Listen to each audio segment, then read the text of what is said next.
Biraz gitti. Ne oldu? Gene gelir. Yedim bu benim düşmanlarımdan biri. O saralımı attım, pistovat çektim yukarı. Eyvah dayan! Bir gördüm dalımca yeren götürüldü. Dedim bana dayan, dayanmadı.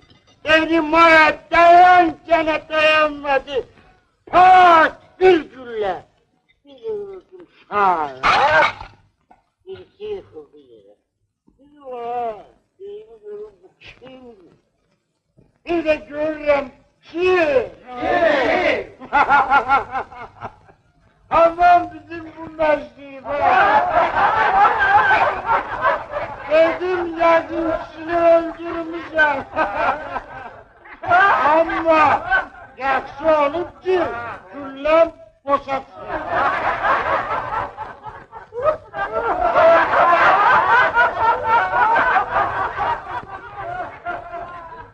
Tamam nasıl bu?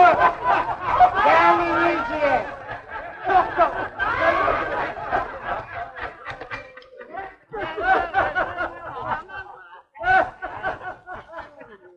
Efendiler, müsaadenizle birkaç kelime söz ifadesine eşrefle ihtiyacım var. Efendiler, sükût ediyorsunuz. Acaba müsaade vermek istemiyorsunuz mu? Ha?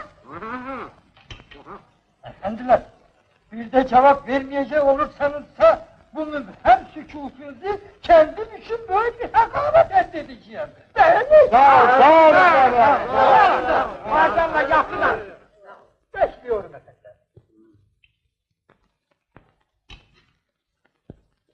Rüstem Bey. Gel oğlum sen.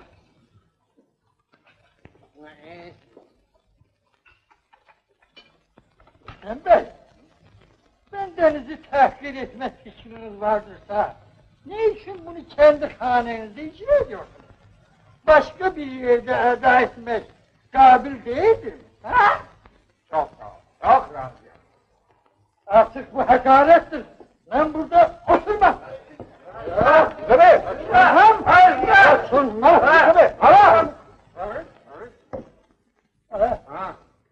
Efendim danışma olsun ben sizden izin isteyeceğim.